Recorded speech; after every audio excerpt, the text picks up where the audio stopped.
ناظرین، آج کی ویڈیو میں ہم بات کریں گے تاریخ کے عظیم رہنماؤں کی شہادتوں کے بارے میں اور مذہبی رجعت پرستی کے کلیدی کردار کے بارے میں۔ تو چلیے ویڈیو کو شروع کرتے ہیں اور اس نقطہ نظر پر روشنی ڈالتے ہیں۔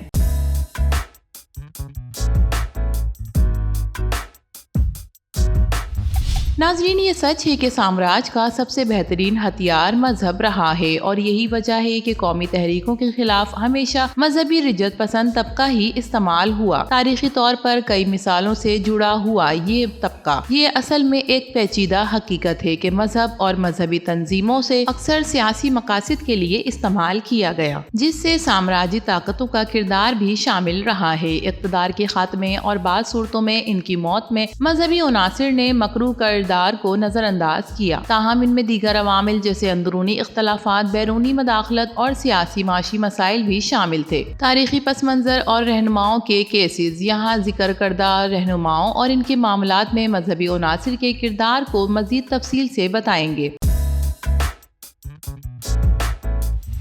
سب سے پہلے بات کرتے ہیں صدام حسین کے بارے میں۔ صدام حسین کی حکومت ایک سیکولر حکومت تھی۔ 2003 میں جب امریکہ نے عراق پر حملہ کیا، ان کے خلاف دہشت گردی کے حامی اور جمہوریت مخالف ہونے کا الزام لگایا۔ اس میں بعض مذہبی حلقوں نے بھی بہت بڑا کردار ادا کیا۔ صدام حسین کے خلاف اندرونی مزاحمت نے مختلف مذہبی گروہ، خاص طور پر شیعہ اور بعض وہابی انتہا پسند گروہ شامل تھے، جنہوں نے بعد میں امریکہ سے اپنے مقاصد کے لیے استعمال کیا۔ ان کے لیے اقتدار کے خاتمے اور پھانسی میں امریکی مداخلت اور اندرونی مذہبی تقسیم دونوں کا کردار تھا۔ دوسرے نمبر پر بات کرتے ہیں کرنل قذافی کے بارے میں۔ کرنل قذافی کی لیبیا میں حکومت بھی سیکولر اور قومی نوعیت کی تھی۔ 2011 میں جب لیبیا میں خانہ جنگی شروع ہوئی تو مغربی طاقتوں نے نیٹو کے ذریعے اس میں مداخلت کی۔ قذافی نے بعد میں ابھرنے والی تحریک میں بعض قبائلی اور علاقائی اختلاف کے ساتھ ساتھ کچھ مذہبی عناصر کو بھی دیکھا، جو قذافی کی سیکولر پالیسیوں کے خلاف تھے۔ اخوان المسلمین جیسی کٹر مذہبی تنظیموں نے قذافی کے خلاف تحریک میں حصہ لیا اور مذہبی ممالک نے ان کی حمایت میں قذافی کی موت میں اندرونی بغاوت، قبائلی مخاصمت اور بیرونی مداخلت کا ایک پیچیدہ گٹھ جوڑ شامل کیا۔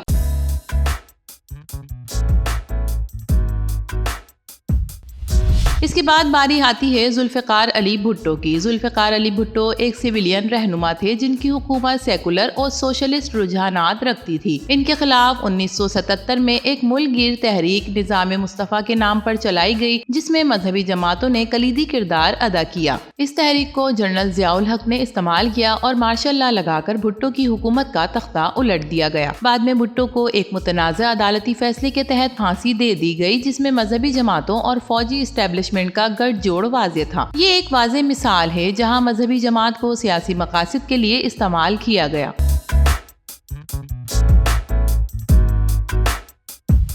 اس کے بعد ڈاکٹر نجیب اللہ۔ ڈاکٹر نجیب اللہ افغانستان کے صدر تھے اور ان کی حکومت سویلین یونین کی حمایت یافتہ تھی۔ ان کی حکومت بھی سیکولر اور سوشلسٹ نظریات کی حامل تھی۔ ان کے خلاف جہاد کے نام پر ایک مسلح مزاحمت شروع ہوئی، جسے امریکہ، پاکستان اور سعودی عرب سمیت کئی ممالک نے مالی اور عسکری امداد فراہم کی۔ اس مزاحمت میں طالبان اور دیگر مذہبی جنگجو گروپوں نے کلیدی کردار ادا کیا، جنہیں مذہبی جذبات ابھار کر متحرک کیا گیا۔ نجیب اللہ کی حکومت کا خاتمہ اور ان کے بعد میں طالبان کے ہاتھوں اذیت ناک موت ایک ایسی مثال ہے جہاں مذہب کو ایک مضبوط سیاسی اور عسکری ہتھیار کے طور پر استعمال کیا گیا۔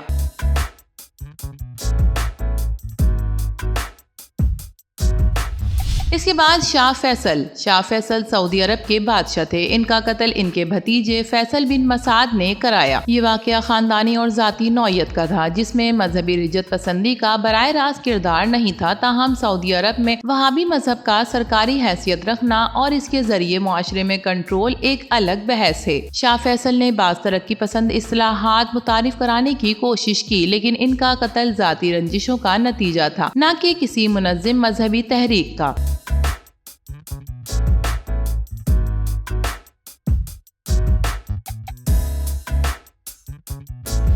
اب بات کرتے ہیں یاسر عرفات کے بارے میں۔ یاسر عرفات فلسطین لبریشن آرگنائزیشن کے رہنما تھے اور فلسطینی قوم پرستی کی علامت تھے۔ ان کی تحریک کا مقصد فلسطینی ریاست کا قیام تھا اور اس میں مذہب کے بجائے قوم پرستی کا عنصر غالب تھا۔ تاہم ان کے خلاف حماس جیسے مذہبی تنظیموں کا عروج ہوا جو اسرائیلی قبضے میں مذہب کے خلاف بنیادوں پر مزاحمت کر رہی تھی۔ اگرچہ عرفات کا انتقال قدرتی وجوہات کی بنا پر ہوا تھا، لیکن ان کے آخری ایام میں ان کی اتھارٹی کو اندرونی اختلافات اور حماس جیسی تنظیموں کے بڑھتے ہوئے اثر و رسوخ کی وجہ سے چیلنجز کا سامنا تھا۔ ناظرین، آپ نے دیکھا کس طرح مغربی طاقتوں نے، اسرائیل نے بھی بعد میں حماس کو بعض اوقات PLO کو کمزور کرنے کے لیے استعمال کیا۔